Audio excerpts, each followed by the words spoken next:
कानाफूसी और गपशप पर आधारित कार्यक्रम में। तो चलिए शुरू करते हैं इस बार का पावर सेंटर।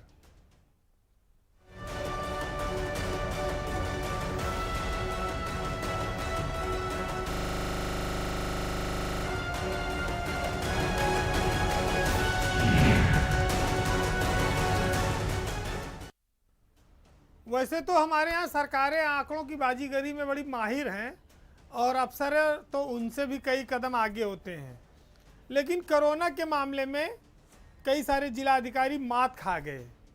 7 जिले ऐसे हैं जहाँ के डीएम की रिपोर्ट और शासन की जो रिपोर्ट है वो मेल नहीं खाती है, जिसके चलते सरकार उनसे नाराज़ है। इन 7 जिलों के डीएम को मुख्यमंत्री के प्रमुख सचिव एसपी गोयल ने चिट्ठी लिखी है कि आप अपने आंकड़े ज़रा दुरुस्त करके भेजिए। जल्दबाजी में गलत आंकड़े जो आप भेज रहे हैं वो शासन के में मैच नहीं कर रहे हैं, जो शासन के अपने आंकड़े हैं उनसे। तो ये क्यों हो रहा है इसको देखिए। अब ये 7 जिले कौन कौन से हैं इन पर सबकी नज़र होगी। अब ये 7 जिलों में आप आते हैं तो सबसे पहले बाराबंकी, गाजियाबाद, आगरा, इसके अलावा 4 और ज़िले हैं। इन जिलों के डीएम को मुख्यमंत्री की ओर से पत्र गया है। चूँकि जब आंकड़े गड़बड़ होंगे तो विपक्ष सरकार पर हमलावर होगा, सरकार की किरकिरी होगी। प्रियंका गांधी ने इसी को तूल बनाया मामले को और कई सारे सोशल मीडिया पर ट्वीट किए और सरकार के जो नीयत थी, सरकार की जो मेहनत थी, सब पर सवाल खड़ा कर दिया। हालांकि डीएम ने प्रियंका गांधी को एक नोटिस कहा जाए आगरा ने जारी किया और उनको पूरी सफाई दी और कहा कि इस तरह से भ्रामक प्रचार नहीं होना चाहिए। लेकिन बात अगर विपक्षी की हो तब तक तो ठीक है, लेकिन जब सरकार और मुख्यमंत्री के प्रमुख सचिव खुद चिट्ठी लिख रहे हैं कि भाई ये जो आप सीएमओ और डीएम की जो कमेटी है ज़िले की, उसके हस्ताक्षर से यह आंकड़े आते हैं, सरकार के पोर्टल पर आते हैं और सरकार के अपने जानकारी है। जब मुख्यमंत्री की बैठक होती है तो वहाँ पर ये मेल नहीं खाते। तो नाम बड़े और दर्शन थोड़े, मतलब डीएम साहब के दावे तो बहुत बड़े बड़े होते हैं लेकिन बाद में किरकिरी हो जाती है। अब आप देखिए कि आगरा के डीएम प्रभु नारायण सिंह को तो वैसे ही तमाम सारे लोग जानते हैं, कई बार उनके खिलाफ सारे विधायक नेता सब लिख के दे चुके हैं, लेकिन वो अपने पद पर बने हुए हैं। गाजियाबाद के डीएम नरेंद्र शंकर पांडेय के बारे में हर कोई जानता है कि बीजेपी के एक वयोवृद्ध नेता और पूर्व राज्यपाल का उनको आशीर्वाद प्राप्त है। और बाराबंकी तो लखनऊ से सटा हुआ जिला है। यहाँ के डीएम साहब तो मुख्यमंत्री के विशेष सचिव रहकर गए हैं। उनकी पत्नी भी आईएएस हैं, मेहनत बहुत करते हैं, बॉडी फिटनेस भी बहुत अच्छी है, तमाम सारी चीज़ें हैं, लेकिन आंकड़ों में भिन्नता में वो भी चूक गए। सरकार की कोशिश जो कोरोना को लेकर हुई है उसको प्रधानमंत्री ने भी सराहा है। उत्तर प्रदेश के लोग भी महसूस कर रहे हैं कि योगी ने बहुत मेहनत करके कोरोना पर कंट्रोल किया। आज यूपी की तुलना अमेरिका जैसे और यूरोप के कई बड़े राष्ट्रों से हो रही है। यूपी की पुलिस ने लॉकडाउन में बहुत अच्छा काम किया, बड़ी सराहना हुई, लेकिन जब आदत से मजबूर हैं कि भाई चलो, जब तक नहीं था व्यवस्था, बंद था सब, अब खुल गया तो शाम की दवाई भी चाहिए, और जब दवाई हो गई तो उसके बाद तो फिर आमदनी का स्रोत भी ढूंढना है। कानपुर में एक ऐसा वीडियो वायरल हुआ जिसको देखकर तमाम तरह के सवाल खड़े हुए। एक पुलिस वाला आइसक्रीम का ठेला लेकर जा रहा है और उसके पीछे मोटरसाइकिल पर एक दूसरा पुलिस वाला है।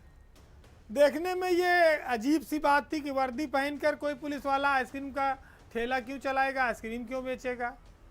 लेकिन बाद में ये शोर मचा कि साहब वो तो नशे में धुत था और आइसक्रीम वाला चूँकि रात में 12 बजे के करीब आइसक्रीम बेचकर लौट रहा था और 12 बजे कर्फ्यू का समय माना गया है इस कोरोना काल में, तो इसलिए उसको रोका गया और डांटा डपटा गया और उसका ठेला छीन लिया गया और पुलिसकर्मी उस ठेले को लेकर पुलिस चौकी जा रहे थे। लेकिन दूसरी ओर चर्चा कुछ और है। चर्चा ये है कि पुलिस वाले नशे में धुत थे, आइसक्रीम वाले से पैसा वसूली करना चाह रहे थे, पैसा नहीं मिला तो उसका ठेला छीन लिया। अब आपने बहुत सारी कारनामे सुने होंगे, लेकिन ये तो अजीब टाइप का है। अब ठेले में आइसक्रीम भरी है और पुलिस वाला ठेला चला रहा है, और ले जाके उसको आइसक्रीम के साथ क्या करेगा, ठेले में ले जाने के पीछे उसका क्या मकसद था।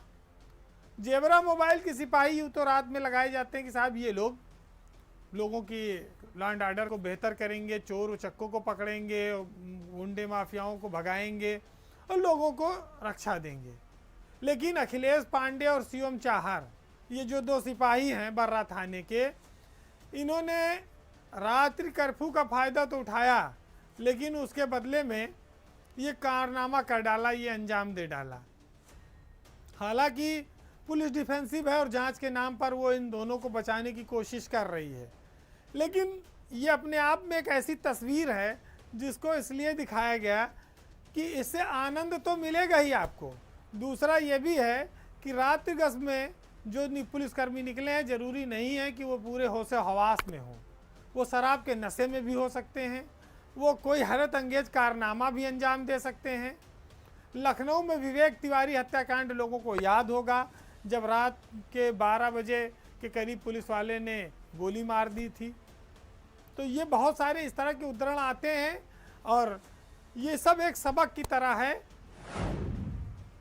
बीजेपी के विधायक बहुत सारे कारनामे करते रहते हैं, हर बार उनका कुछ ना कुछ नया रहता है। और सियासत में कहा जाए अगर दबंगई ना हो तो विधायकों को लोग हल्के में लेते हैं। लेकिन यहाँ दो तरह का मामला है। हरदोई के विधायक हैं श्याम प्रकाश, जो ये कह रहे हैं कि बिना घूस दिए कोई काम नहीं होता। कन्नौज के बीजेपी विधायक हैं कैलाश राजपूत, जो पेट्रोल पंप पर मारपीट कर रहे हैं। दोनों अलग अलग मामले हैं, लेकिन हम सबसे पहले श्याम प्रकाश पर आएंगे। श्याम प्रकाश ने ये कहा कि विधायक को भी कमीशन देना पड़ता है। उन्होंने सोशल मीडिया पर पहले लिखा भी, प्रधानमंत्री की उन्होंने तारीफ भी लिखी, लेकिन राज्य सरकार में अफसरों की जो लूटपाट है, जो भ्रष्टाचार है, उस पर वो कई बार लिखते रहे सोशल मीडिया पर।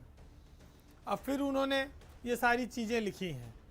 श्याम प्रकाश एक बार उपचुनाव में समाजवादी पार्टी से विधायक रहे हैं, फिर वो दोबारा समाजवादी पार्टी से चुनाव जीते थे, और तीसरी बार वो गोपा मऊ विधानसभा क्षेत्र से बीजेपी के टिकट पर विधायक हैं। श्याम प्रकाश बेबाक होकर अपनी बात सोशल मीडिया पर लिखते हैं और बोलते हैं।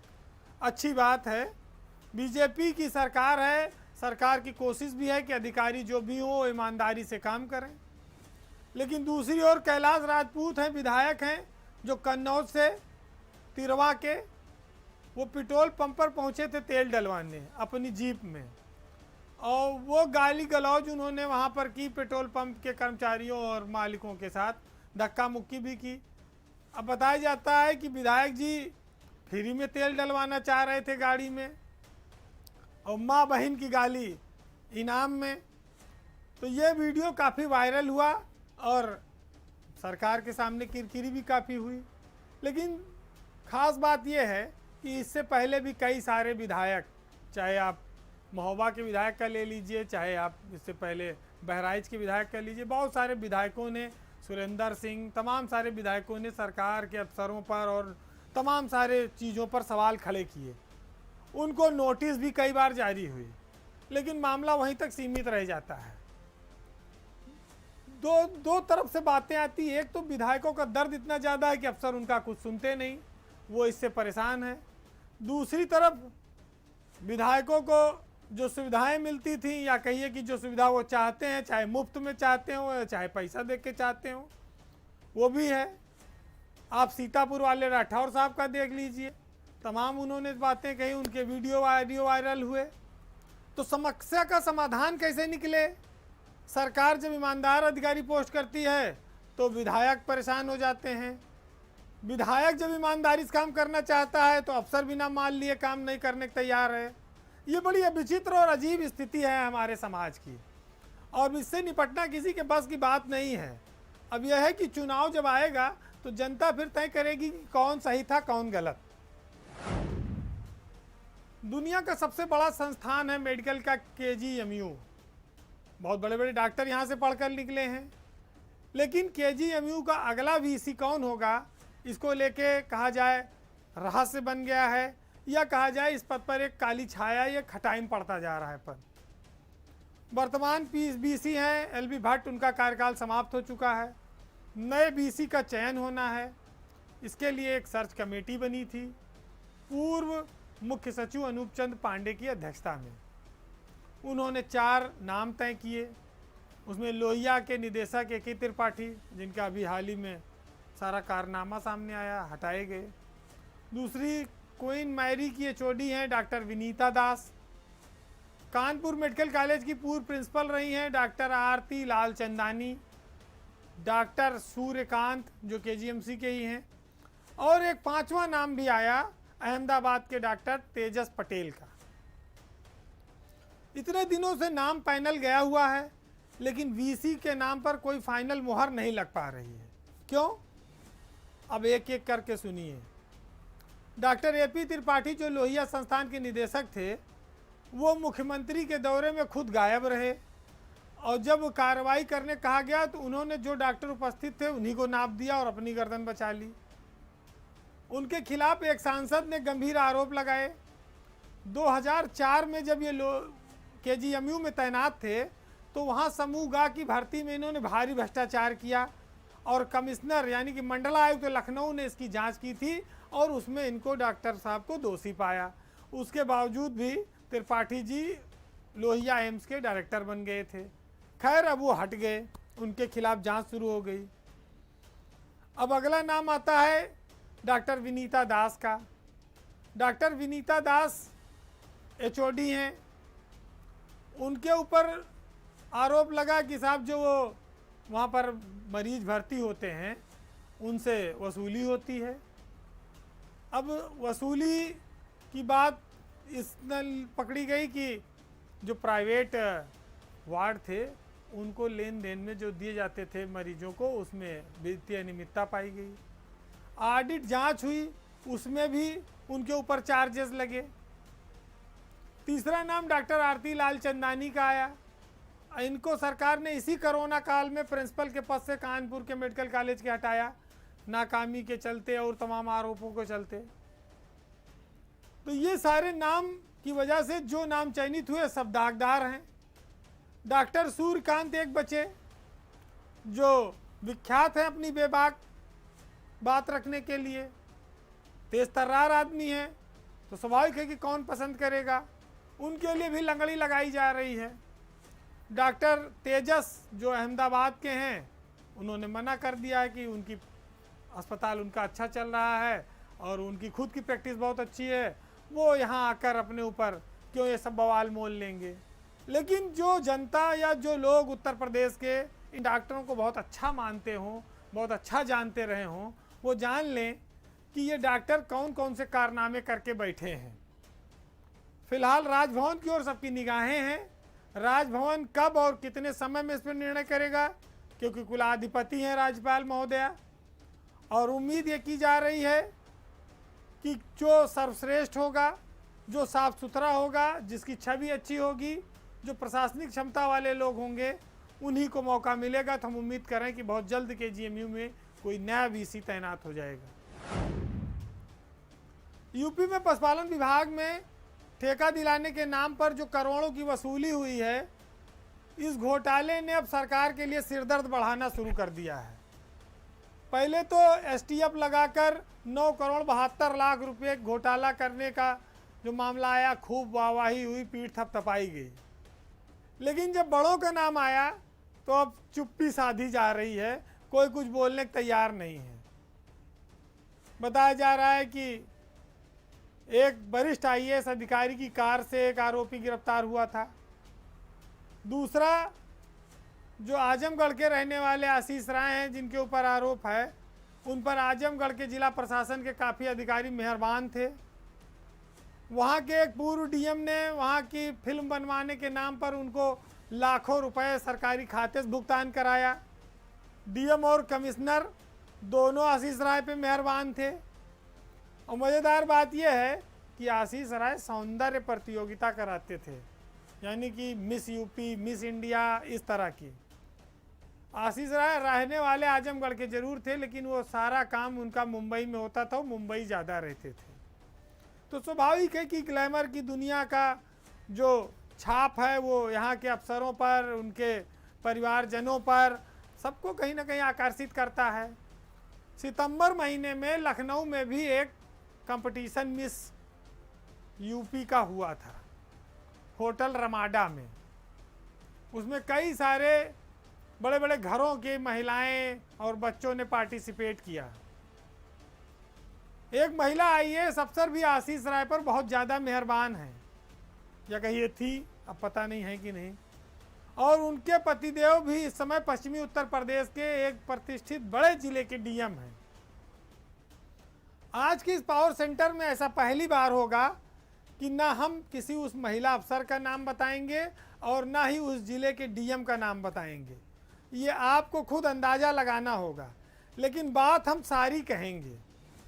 बात यह है कि आशीष राय उस महिला अफसर को दीदी कहते थे, मिस यूपी कंपटीशन में शामिल होती थी, हस्बैंड भी आईएएस हैं, और जिस जिस जिले में रहे उन्होंने उनको अपना लाभ पहुंचाया। अब सरकार के सामने मुसीबत ये है कि मियाँ बीवी दोनों पे कार्रवाई कैसे करें। नाम तो सरकार सबका जान रही है, लेकिन अब नाम खोलना नहीं चाहती, या वो चाहती है अब इस मामले को कहीं दबा दिया जाए। भाटिया का जो 9 करोड़ 72 लाख रुपया डूबा, वो मिलेगा कि नहीं मिलेगा, इसकी किसी की ने कोई गारंटी नहीं ली है। हालांकि ये 9 करोड़ 72 लाख लिखा पढ़ी में है, लेकिन ये बताया जा रहा है, चर्चा इस बात की है कि लिया 15 करोड़ गया था। अब एसटीएफ ने भी पल्ला इसे झाड़ लिया है। 2 वर्तमान आईपीएस के भी नाम इसमें आए थे, उनके बारे में क्या हुआ, उन पर भी कुछ नहीं बोल रही है सरकार। तो घोटाले तो खुलते हैं, लेकिन रहस्य की सारी परतें नहीं खुलती। खाली पर्दा हटाया जाता है चिलमन से कि खाली आप हल्का हल्का देख सकें और ताली बजा सकें। पूरा खुल के दीदार नहीं होता, और दीदार हो तो सरकार की मंशा, पारदर्शी सिस्टम, सबकी वाहवाही हो। लेकिन शायद कुछ सरकार की मजबूरियां होती हैं, कहा कुछ जाता है, किया कुछ जाता है। अपने कार्य, व्यवहार और मोहब्बत से बहुत कुछ बदला जा सकता है, हजारों लाखों करोड़ों दिलों को जीता जा सकता है, सरकार की साख को भी बढ़ाया जा सकता है। आज के पावर सेंटर में हम 2 ऐसे जिलों की बात करेंगे जिनके अधिकारियों ने अपने काम से नए कीर्तिमान स्थापित किए हैं। डीएम अमरोहा उमेश मिश्रा और डीएम संत कबीर नगर रवीश गुप्ता। ये दोनों ऐसे नाम हैं जो जनता के, कहा जाए, असली हमदर्द हैं, जो असली नायक हैं, जो अधिकारी बड़े बड़े बंगलों और ऐसी कमरों में नहीं बैठते हैं। वो जनता और मज़दूरों के साथ खेत में काम भी कर सकते हैं, उनके साथ खाना भी खा सकते हैं, उनका दुख दर्द भी बांटते हैं। बात सबसे पहले डीएम अमरोहा उमेश मिश्रा की करेंगे। उमेश मिश्रा 2018 में आईएएस बने, और ये उनकी दूसरी पोस्टिंग है। जब वो विशेष सचिव थे वहीं आईएएस बन गए स्वास्थ्य विभाग में, और उसके बाद वो डीएम बन के अमरोहा चले गए। अमरोहा के पूरनपुर गांव में जो जोया ब्लॉक में पड़ती है, वहाँ एक झील थी। उस झील में 300 मजदूरों के साथ डीएम ने काम किया। आप उम्मीद कर सकते हैं कि कोई डीएम फावड़ा लेकर खुदाई करेगा और टोकरी में मट्टी भरेगा और मजदूरों के साथ उनके पसीने के बदबू के बीच, 300 मजदूरों के बीच काम करेगा। 68 हेक्टेयर की ये झील थी। क्या गजब का काम किया उमेश मिश्रा ने, और एक, कहा जाए, उदाहरण पेश किया कि उत्तर प्रदेश की ब्यूरोक्रेसी में ऐसे भी अफसर हैं जाबाज, और ख़ास तौर से स्टेट कैडर के, स्टेट सर्विस के। स्टेट के सर्विस के लोगों को 2म दर्जे का माना जाता है। डायरेक्ट अफसर उनको बहुत कामचोर, या कहा जाए तो उनको कम योग्यता का समझते हैं। लेकिन उमेश मिश्रा ने राज्य की साख को बहुत बढ़ाया है और स्टेट कैडर की साख को भी बड़ा किया है। जिलाधिकारी के रूप में वो काफ़ी लोकप्रिय हैं। इलाहाबाद से वो परास्नातक हैं और लखनऊ से उन्होंने एलएलबी की डिग्री ली है विश्वविद्यालय से। संत कबीर नगर के डीएम रवीश गुप्ता भी अपने आप में निराले हैं। नौकरी के शुरुआती दौर से वो काफ़ी लोकप्रिय रहे। जब वो सीडीओ रहे अयोध्या में और बलरामपुर में। आज डीएम के रूप में संत कबीर नगर के ज़िले में वो काफ़ी लोकप्रिय हैं। 2012 बैच का ये अधिकारी देवरिया ज़िले के ये रहने वाले हैं। इंजीनियरिंग भी है, एमबीए भी है, यानी ये कहा जाए कि तकनीकी और मैनेजमेंट और प्रशासन इन तीनों का समावेश है। ऐसे बेहतरीन अधिकारियों का सम्मान होना चाहिए। रवीश गुप्ता कोरोना काल में खाना कोरोना मरीजों के लिए बनने वाला खाते थे। अभी कुछ दिन पहले वो दौरे पर निकले, वहाँ पर मनरेगा के तहत काम हो रहा था क्षेत्र में, तो जिलाधिकारी ने बघौली ब्लॉक में अपनी गाड़ी रुकवा ली। बाहिल पार गांव है, वहाँ पर मनरेगा का काम चल रहा था, सड़क बन रही थी। रवीश गुप्ता उतरे और खुद फावड़ा चलाया और सड़क बनाने में श्रमदान किया, मजदूरों का हौसला बढ़ाया, पोखरे की खुदाई भी कराई। गजब के अफसर हैं जिनका जितना सम्मान हो कम है। यूपी की ब्यूरोक्रेसी के लिए आदर्श हैं, सीख हैं। बार बार ऐसे अफसरों का सम्मान होना चाहिए और हम इसलिए उनका सम्मान करते भी हैं, उनका नाम लेते हैं। वैसे भी ब्यूरोक्रेसी अपनी महारत के लिए हासिल है, चाहे भ्रष्टाचार के मामले में हो और चाहे एक दूसरे को काटने के मामले में हो, चाहे टांग अड़ाई के मामले में हो, चाहे सरकार को गुमराह करने के मामले में। लेकिन ये दोनों जिलाधिकारियों ने, उमेश मिश्रा और रवीश गुप्ता ने, सरकार की साख को बहुत ज़्यादा बढ़ाया है, क्योंकि कोरोना काल है, लोगों के पास रोजगार नहीं है। पलायन करके जो लोग गए थे शहर वापस आ गए हैं, गाँव में उनका परिवार आ गया, उनके पास पैसा नहीं है, काम नहीं है। मनरेगा से चाहे और तरीक़ों से उनको काम दे रहे हैं। 300-300 लोग, 400-400 लोग एक साथ काम कर रहे हैं। मजदूरों के जीवन में खुशहाली आए, गांव वालों के जीवन में खुशी आए। अधिकारी सड़कों पर निकले, गांव में जाएं, खुद फावड़ा चलाएं। ये आदर्श बहुत कम प्रस्तुत हुए हैं और उनको देखने को भी ये कम मिले हैं। सरकार अगर इन सब चीज़ों को देख रही हो तो ऐसे अधिकारियों को उसे सम्मानित भी करना चाहिए। हम रवीश गुप्ता का पहले कई बार मामला दिखा चुके हैं, उमेश मिश्रा उसमें एक नया नाम है। हम उम्मीद करें कि ये अफसर हमारे उत्तर प्रदेश की ब्यूरोक्रेसी को शीर्ष तक ले जाएंगे। उसके ऊपर जो आए दिन लगते रहे दाग, उनको धोने में ये लोग काफ़ी सहायक होंगे और सरकार भी इन पर भरोसा बढ़ाएगी। और निश्चित ही यूपी जैसे पिछड़े और गरीब राज्य में ऐसे अफसर एक वरदान की तरह हैं, इनका जितना सम्मान किया जाए कम है। तो बहरहाल इस बार के पावर सेंटर में इतना ही। अगले सप्ताह आपसे फिर कुछ नई और रोचक खबरों के साथ मुलाकात होगी। तब तक के लिए नमस्कार।